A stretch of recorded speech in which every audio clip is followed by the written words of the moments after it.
This is the lecture for Ancient and Medieval History for Wednesday, March 10th, 2021, where we've been and where we're going.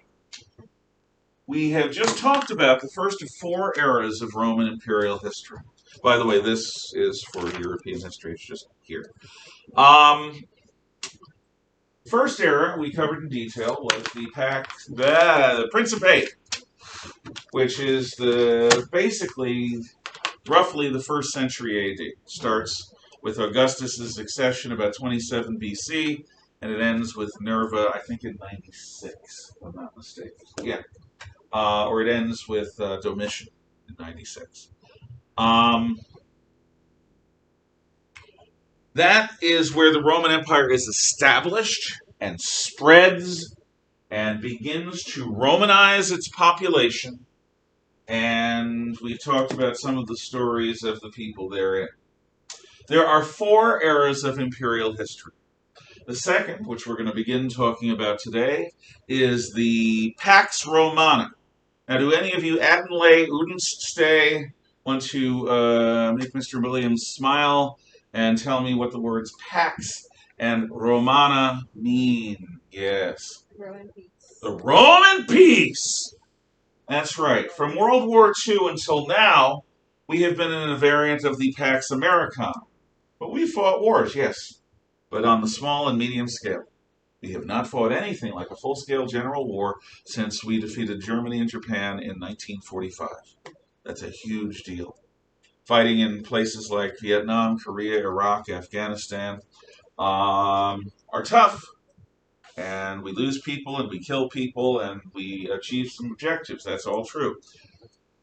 However, fighting a full-scale war, a total war against an enemy that's equivalent to us, the world has not seen that since 1945. And a good reason that they haven't is because the American foreign policy and defense policy makes us basically the policemen of the world. The Soviets were our opponents for much of this time during the Cold War, but in fact, while they pushed us, didn't push us all the way to war because they had experienced World War II, where over 30 million Russians were killed as a consequence of the war. 30 million. So they never went beyond a certain point. They would push things close to war, but they'd never push it over the edge to war. So the American peace from 1945 to now, Pax Americana. In the 19th century, between Napoleon's wars and World War I, was the Pax Britannica, the British peace, brought by the British Empire and the Royal Navy. The Roman peace is the high point of Roman society, and we'll talk about that. The third era is roughly contemporaneous with the 3rd century, and it is called the Great Crisis, or the crisis of the 3rd century. Now, a crisis is when something is pushed to its breaking point, and Rome and everything about it is pushed to its breaking point during the crisis of the 3rd century. That is the 3rd era. And then finally, there is the period known as the Dominate. The Dominate is the last era of Roman history. It is roughly the 4th and 5th centuries, and it sees the transition from ancient times to the Middle Ages.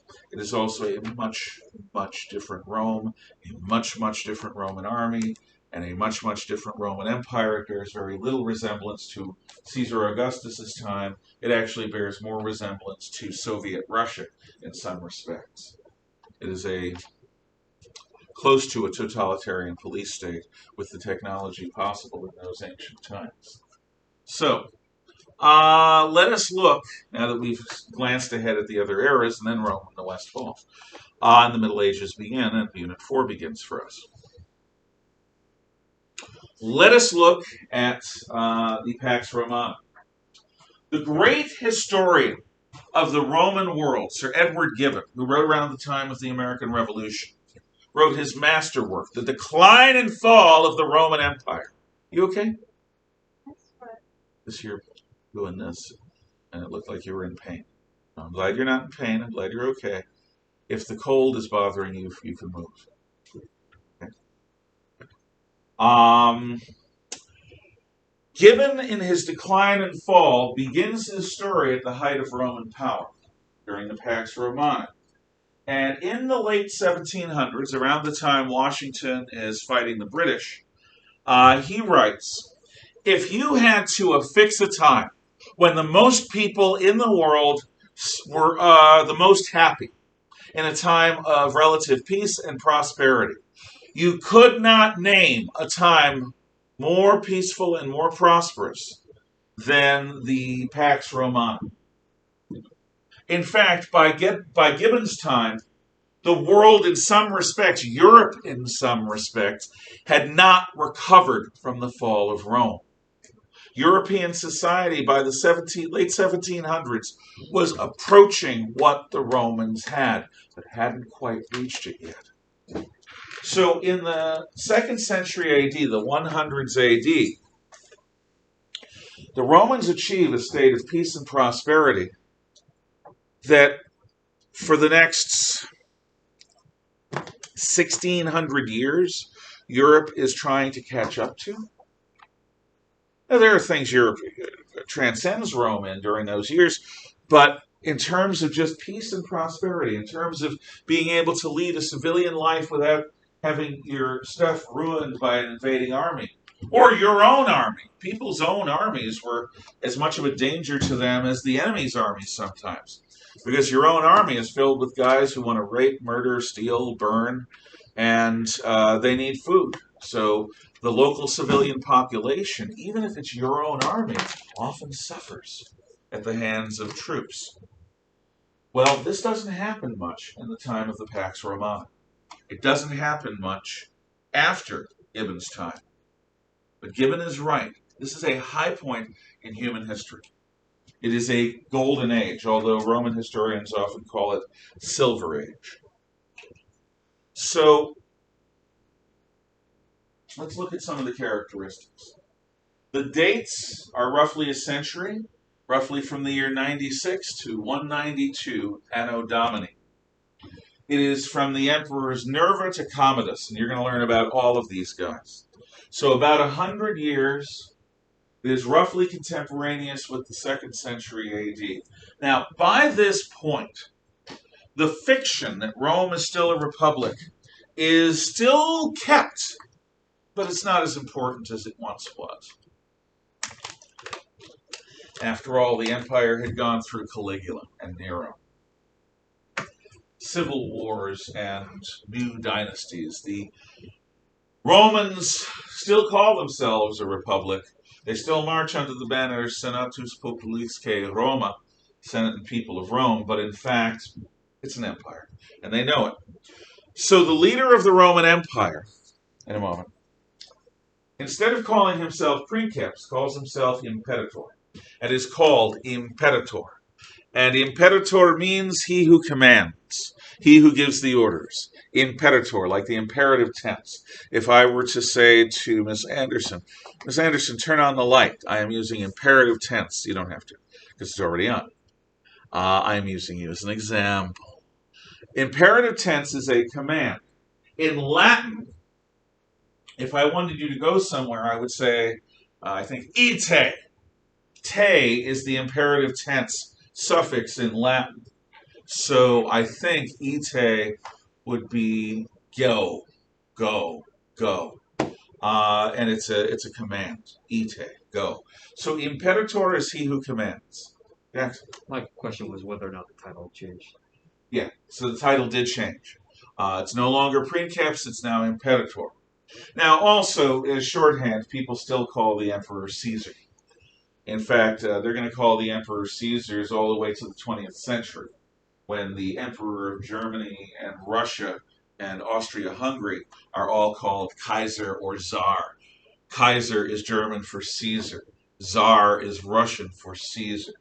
So, in fact, the term, the last name of Julius, the dictator, is a name that lives through the ages as a very important rulership title. Okay. Now, this is the time of the adoptive emperors. Now, this adoption thing is a huge deal. Why?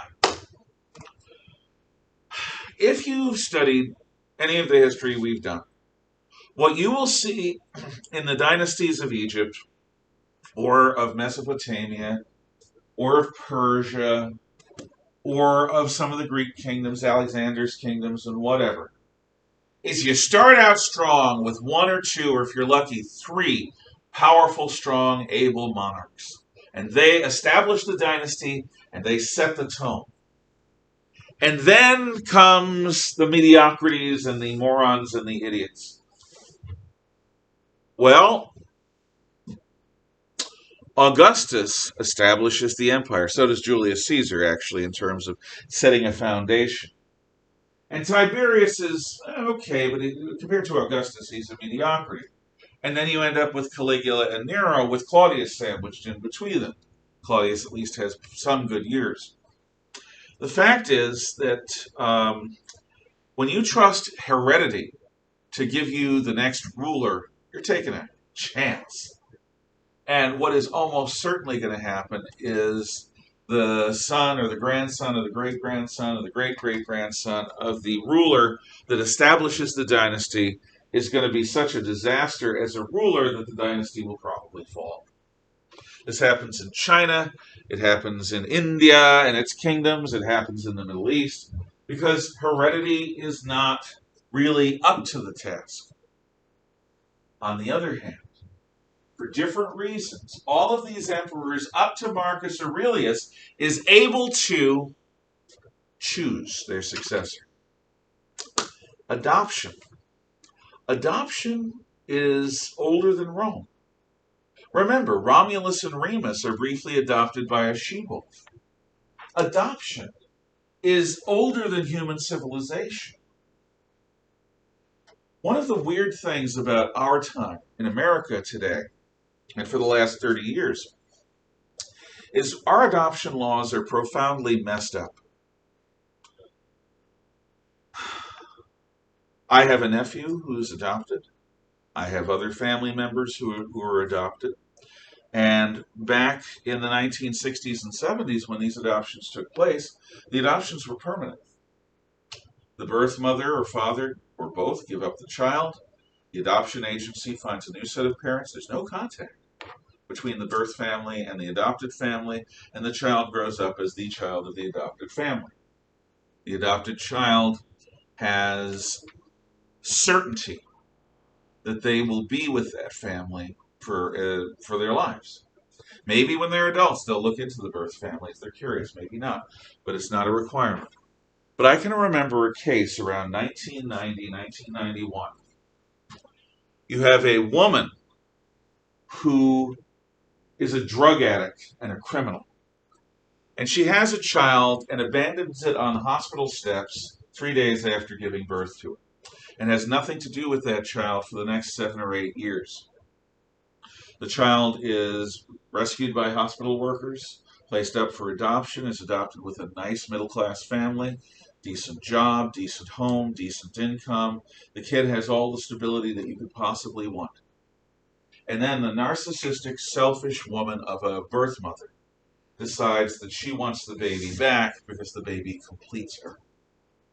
So she places a lawsuit to gain custody of this child that she abandoned. Now, what should have happened, in my humble judgment, is her lawsuit should have been thrown out. You made your choice. That's it. It's over. The child has only known their adopted family. You will not enter this child's life and offer confusion to this child. You will not place your vanity over the interests of this child. But that isn't what happened. For reasons I cannot honestly fathom, this birth mother was given custody.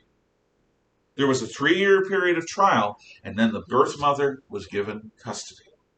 From that point, anyone who wants to adopt a child had better adopt it from overseas, because in America, suddenly, birth parents have rights, which they shouldn't.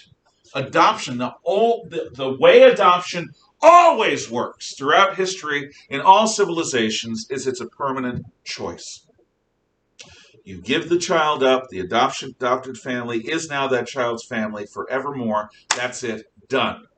But for reasons of sentimentality or legal trickery or just a morality I personally do not understand, since the early 1990s, that's not the case in our country. So what do we have? We have large numbers of children growing up in orphanages needlessly because Americans won't adopt them because they don't want to take the risk. Instead, increasing numbers of Americans and Canadians and Europeans adopt from overseas. Now, that's a good thing in one sense. My best friend's wife came over from China just before Tiananmen Square. And for the last 30 years, she has rescued thousands of Chinese girls from communism by helping American and Canadian families adopt from China to this country. And the one good thing that the Chinese Communist Party has done during that time is they guarantee that once the adoption papers are signed and once the baby is on the plane, that's it. It is a permanent decision. The adopted family never has to worry about the birth mother ever again. And the same is true for adopting children from India and from other places in the third world where those children are probably going to end up dead on the streets if they aren't fortunate enough to be adopted into an American home. Well, adoption is like that. Because of the fact that none of them have sons that live to succeed them, all of these emperors, from Nerva to Marcus Aurelius, all of them have to adopt. Now, adoption allows a short-circuiting of the inheritance thing. Instead of your idiot son or your lazy grandson or your self-absorbed great-grandson getting power, you get to look around your entire clan, your entire extended family. And what are you looking for in an emperor, in a successor? Well, you want somebody who's basically healthy, of mind and body. You don't want a sadist. You don't want another Caligula. You don't want somebody who's mentally ill or a sociopath. You also don't want somebody who's crippled. So you're looking for somebody who's mentally and physically healthy. You're looking for somebody who's reasonably moral. Not necessarily a priest, but somebody who reasonably is honorable. Somebody who is honest and keeps their word. Somebody who is also strong-willed without being stubborn. Somebody who is not going to be prey to their own courtiers, their own advisors, like poor Claudius was. You want somebody capable of making up their own mind and then sticking to that decision come what may. However, you don't want somebody so stubborn or egomaniacal that they end up ignoring everyone and doing what they want, even if what they want is cataclysmically bad. So you're looking for strength, intelligence, wisdom, constitution, and having somebody who has some charisma to fill out most of the Dungeons and Dragons stat list isn't a bad idea either, because somebody with charisma is the kind of person who's a natural leader who other people will willingly follow. And if you have a clan of half a dozen families, you're going to have 20 or 30 young people to choose between. And so, in the case of choosing a young man, or in the case of picking a partner, the emperor is able to exercise discretion and choose. And because these adopted emperors are, in fact, adopted, the choices lead to the best rulers of the Roman Empire in terms of everything. There are still some great, strong rulers near the end, but they rule during times of serious crisis. And Rome getting lucky enough to have these rulers later on is a matter of luck. The adopted emperors were chosen specifically for their abilities. And I would argue that if you have to have a monarchy, it is much better to have an adopted monarchy than a hereditary one, because you can choose among your relatives who would be a good ruler. Yes? Why did it have to be within the family clan? Because there is enough of a monarchy system to insist on it being a member of the family. Okay. You want somebody from the royal family. Why? Because blood is thicker than water. Why do you pick a relative and not a complete stranger? Because that relative understands, on top of everything else, who they owe their good fortune to. And if they owe their good fortune to you and you're their uncle or something, they're not going to betray you. Because if they betray you, they're toast. Okay? Without you, until they become recognized by the empire and its armies as emperor, their position is very insecure. It is through their blood relation to you and their adoption by you that they get the opportunity to rule. As such, you can trust them not to betray you. If you get some random dude who comes from another family, what about their relatives? Are their relatives going to try to horn in? Are their relatives going to try to, shoulder you and your others aside?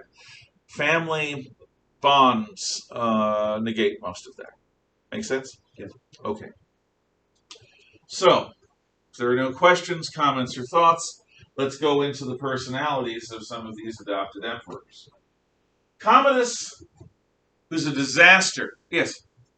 I guess this isn't really relevant to the Roman history, but what you said about adoption. Yeah. So my cousin is adopted, but his family's really close with like his birth family, so he knows his birth mom and he treats her like an aunt, and it's like completely normal. So I think that kind of resolves like the problem with the child being adopted, like wondering who's my mom, like kind of. That can work. You're taking a chance, but it can work. And I'm so glad to hear that in the case of your cousin, is it? That it does work. But I think part of it is that the birth mother has never tried to repossess the child. The problem with having ambiguous adoption laws, this is obviously something I care about. Doesn't mean I'm right, just means I care about it, is a birth parent who's screwed up enough to have a child out of wedlock and then abandon that child, not put the child up for adoption, which is a responsible thing to do, but just leave the child on a step somewhere. That's somebody who is probably, even if they put their life back together, going to be on the shaky side. As such, should they intrude upon the life of the child that they abandoned? In many cases, the birth parent does not bring much into the child's life after the adoption takes place, except for ambiguity, except for the sense of, well, am I staying here with you, mom and dad, or am I going back with birth mom? It adds complexity and confusion, or it can. And the temptation for a birth parent to put their interests ahead of the interests of the child is manifold. Not everyone does it. In fact, I'm sure that given the positiveness with which you talk about it, the birth mother contributes something good to that person's life. That's great. But that may be the exception. Does that make sense? All right. Can you say it louder? I was about to say just like this kind of always like not but like compromise, I guess. The case you talked about, that book should gotten a sweet him like at all. He's like 8 years old and he's like basically that's his family now. Okay, that's all he's known. That woman be like, oh well, I want you back now. It's just like the damage that does to like I don't like mine. It's just like but like if you're like I could see like the woman wanting to like be involved in his life, which I understand. I can understand that too. Custody is a whole other thing. Like involvement is one thing, but custody is like that's like so on that point, if you're talking about involvement, as long as the involvement is done with the cooperation of the adoptive parents, I could see a birth parent writing secretly to the adoptive parents and saying, look, I've got a desire to be a part of this kid's life. I do not want to destabilize the kid. I don't want to repossess the kid. I just want to be a part of this kid's life. Can we come to some kind of arrangement where at least I can visit and be sort of like a distant uncle or aunt or whatever? And the adoptive parents then are left with the decision. And they'll probably come to an arrangement that seems reasonable unless they're whack jobs themselves, which since an adoption agency chose them, maybe they're not going to be. Maybe they are And people. also, like adoption. I don't think they should be permanent. Okay, this is Well, a good adoption agency will check in. Yeah. I remember when my aunt and uncle adopted my nephew or my cousin, their child, their son. The adoption agency did unannounced home inspections for the next few years to make sure that that kid was in a clean, safe environment. Yeah. And had the kid not been, you yank him. And I agree with that too. But once things are settled, once the child thinks of this as home and these as mom and dad, that I think is terrible to the child. yeah. I agree. Zoe. So when my grandmother got custody over from me for like about the first few months or so, my mom still wanted to have me back, but eventually that settled down, and she still is kind of a part of my life from like a long distance relationship, Mm-hmm. but it's not in like a mother daughter relationship as would have been expected. And that makes sense in your situation. By the way, I would never have asked you about your situation. You chose to talk about I it. know. No, that makes sense in your situation. And it sounds like you and your grandmother are pretty clear about things. Mhm. And so what you're doing is actually giving a gift in that you're allowing a person into your life that you don't have to because you're trying to be nice. Does that make sense? Yeah. No, look, this is deeply personal stuff. It's just, to me, messing with adoption laws to the point where you basically make every adoptive parent who adopts an American child into somebody who's going to be worried for the rest of their lives about somebody coming in and taking possession of their child. I have never seen the wisdom in it. It's one of the things that has outraged me the most in life because what it produces is a number of American orphans that otherwise would have been adopted. And those children will suffer, as will any child who becomes acclimated to adoptive home and then suddenly, because has to go back to birth home and they have no choice. Anyway, so here's the story as things start out. Yes. One last thing. Yeah. What court was that precedent set in? I was living in Connecticut at the time. That's east of New York City. And as I recall, it was a Connecticut court. So it was in Hartford, Connecticut. Look it up. It's been a long time since I looked into the details. I was in a job where I could listen to radio as I worked, and every day for like 2 or 3 years, that was a part of the story. And it was just heartbreaking. Anyway, or many days. So, Emperor Commodus is a disaster. However, the Praetorian Guard and the Senate and the army do a deal. There's not going to be a civil war. There's not going to be anyone trying to seize power. Here's the deal. The army is led by a general named Trajan. Trajan is in his prime. He's in his 30s or 40s. He is the chief general of the Roman army, respected in all of the garrisons around the empire. And Trajan has the power to take the imperium, just like Vespasian did. But instead of that, what Trajan does is he makes a deal. There's an old senator, a very well-respected guy named Nerva. He's old, he doesn't have any children. For the sake of legality, Trajan argues, let the Senate proclaim Nerva. Nerva will adopt me. Nerva will reign as long as he lives, and when he dies of old age, which he'll do fairly soon, I think, I will then become emperor. But it won't be as a result of a war. It'll be a result of a legal process that starts in the Senate. That might establish a precedent to make the Roman Empire a more peaceful place, less prone to civil war. This is a very wise move. And it stabilizes the empire for a good long time. So Nerva is appointed by the Senate. He lives a couple of years, and then he dies. But during those years, he has adopted Trajan. Trajan comes to live in the palace. Trajan helps him out. And then when Nerva dies, Trajan takes over. Not to take the image too far, but we now have a very old president who is not necessarily at the top of his mental game or in his mental or physical prime. This is one of the reasons why Vice President Harris is doing a lot that normally a vice president wouldn't necessarily do. As much as I may not like them personally or politically, it's a similar situation. It is entirely possible that President Biden may not have the mental or physical ability to complete his term of office, and if that happens, Vice President Harris will step in. And that was pretty clear when she was chosen in the first place, that there was a chance. Who knows? But there's a chance. In the case of Nerva and Trajan, Nerva was old, he was not very healthy, nobody expected him to live too long, but he lived long enough for the legal precedent to be set that the Senate would pick the next emperor. So Trajan becomes emperor around the year 100 AD. And Trajan wants glory.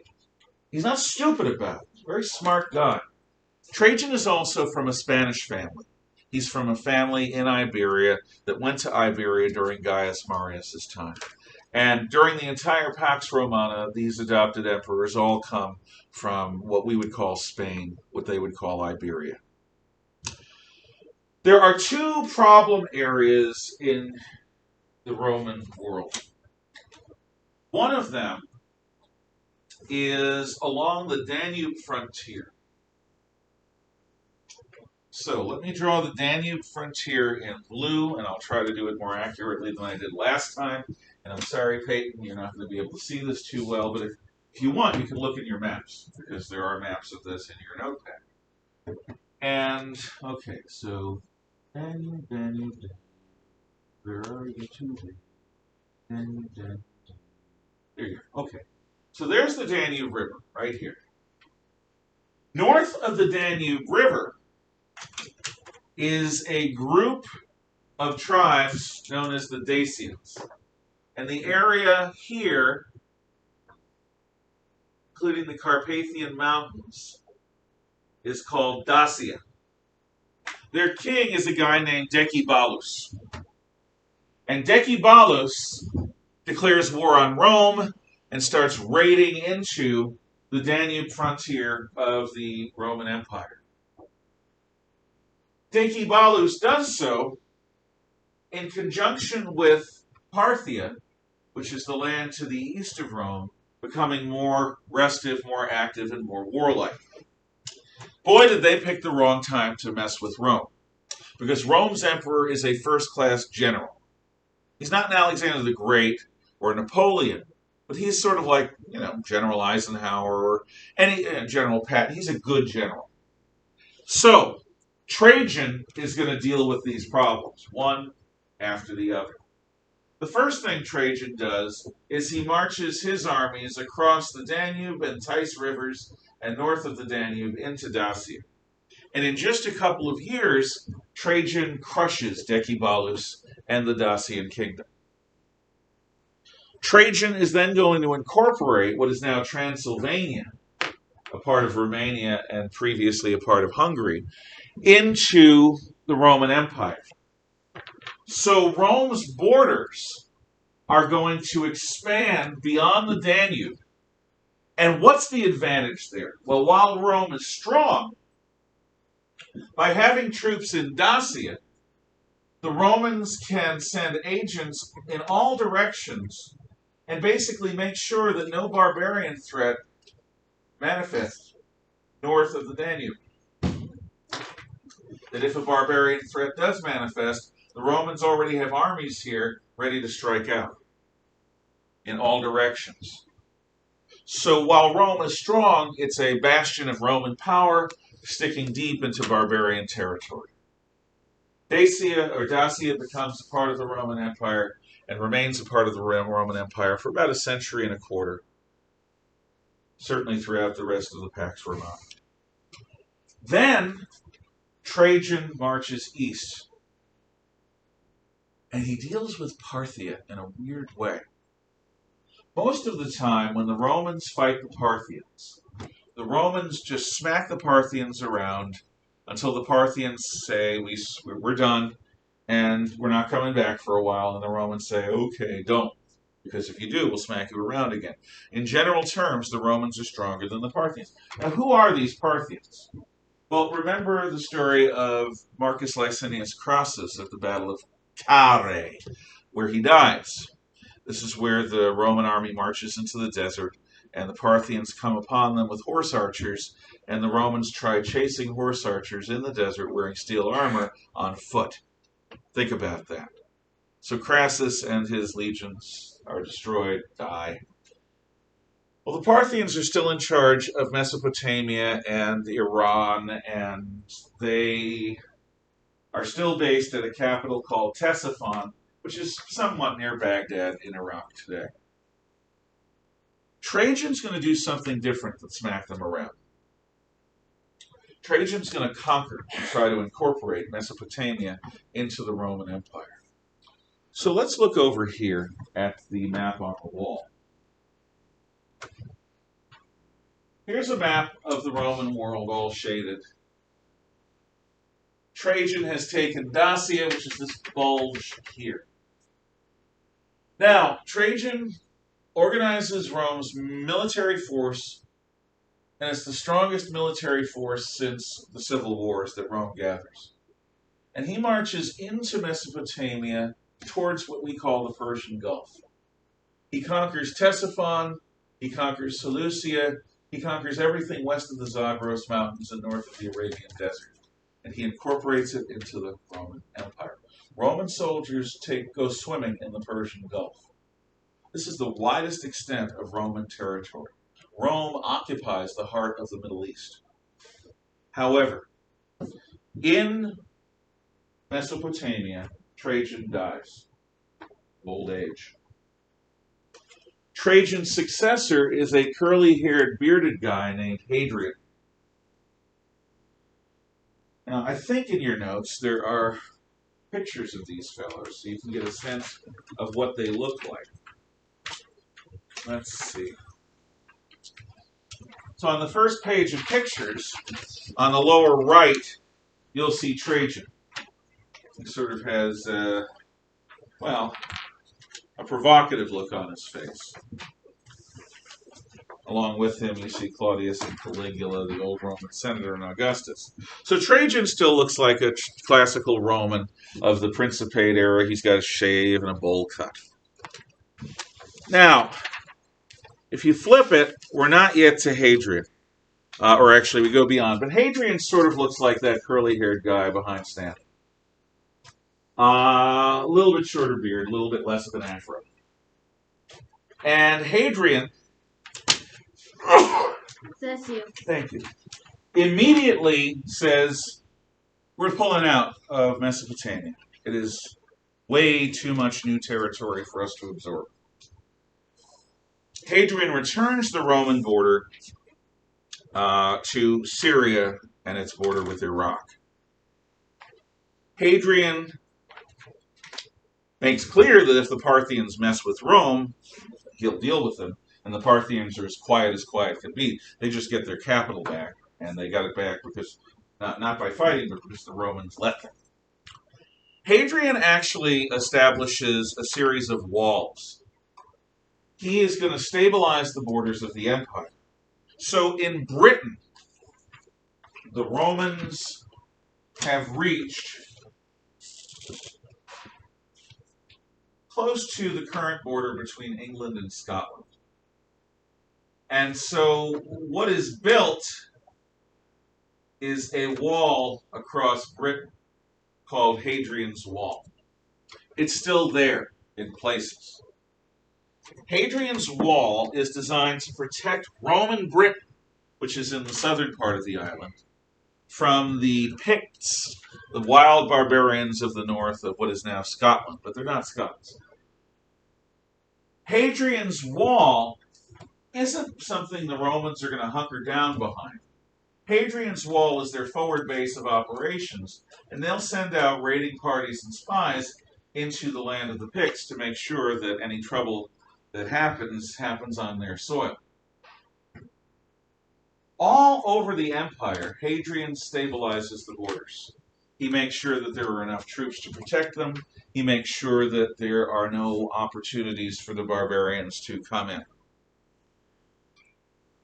By bringing peace on Roman terms and by stabilizing the border, Hadrian, like Augustus, is able to lower taxes and increase the civilian economy. Now, the one exception to this is the Jewish War. It's during Hadrian's reign that Simon Bar Kokhba appears. And Bar Kokhba claims to be everything that Jesus wasn't. He is a Messiah, he says. He's good on horseback. He comes with power and might to crush the unbeliever under the heel of the faithful. And even though it's about 50 years after their first war with Rome, or 60 years, the Jews of Judea still rise up. They believe they're following the Messiah, capital T, capital M. And at first they succeed. They drive the Romans out of Judea, just as the earlier Romans under the Zealots, or the earlier Jews under the Zealots had done.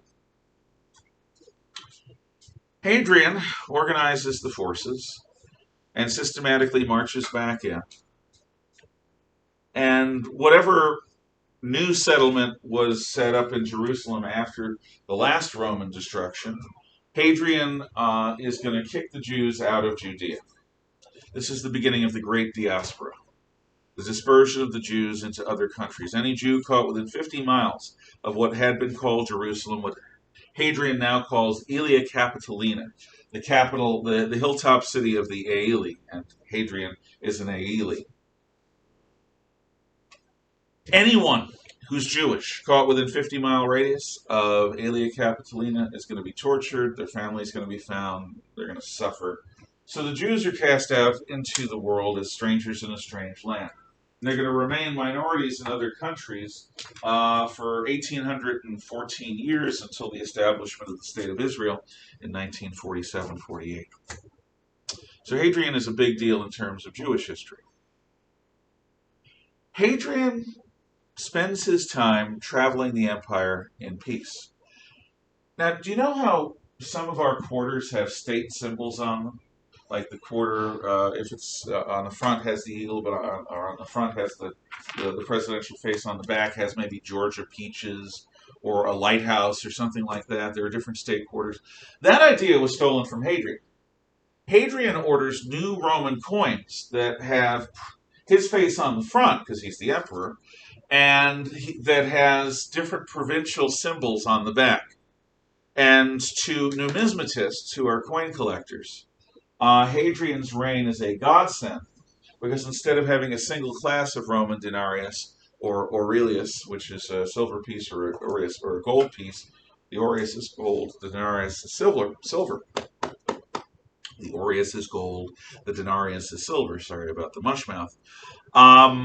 There are like 20 or 25 different issues of these coins, each with a different provincial back. Hadrian travels, so he gets to see the empire and be seen by a lot of the people who would otherwise never see an emperor. Hadrian is known for his loves, and they are not women. Hadrian is discreetly but openly homosexual, and he falls in love with a Greek youth in his mid to late teens named Antoninus. Antoninus is made into a person that is shown in statues with Hadrian. Hadrian establishes a city in Egypt called Antinopolis after his lover. Antoninus dies very young. And it breaks Hadrian's heart, but he does get to make Antoninus into a Roman god.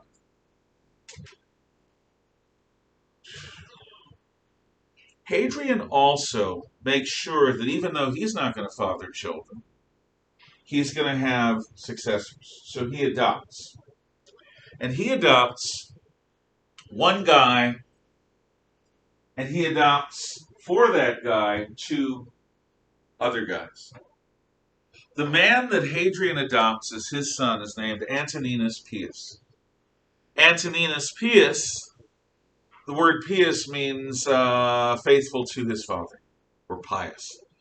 So Antoninus Pius, or Antoninus Pius, is called that because when Hadrian sets Antoninus up, Antoninus is not only going to succeed Hadrian, but Antoninus is going to accept as his adoptees two young men, Lucius Verus and Marcus Aurelius.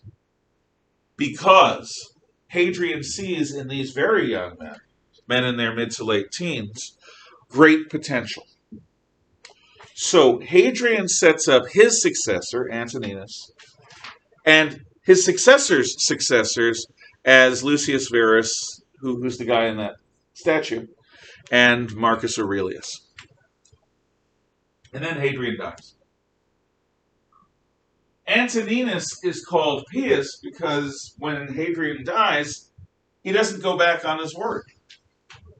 He basically maintains Hadrian's policies faithfully, including his policies on the borders to protect them but not expand them, including his policies regarding taxes, keeping them low, including his policies regarding the Senate, always showing respect for the Senate, including his selection of Antoninus' own heirs, these two young men, Lucius Verus, Marcus Aurelius. So he is given the name Pius because he is unusually faithful to his father, his adopted father, Hadrian. I think what we're going to do is leave it there, because Marcus Aurelius deserves a lot of attention. If you have questions or comments or thoughts, now's the time to ask. Okay, then you may talk quietly among yourselves until dismissal. Thank you to those of you at home.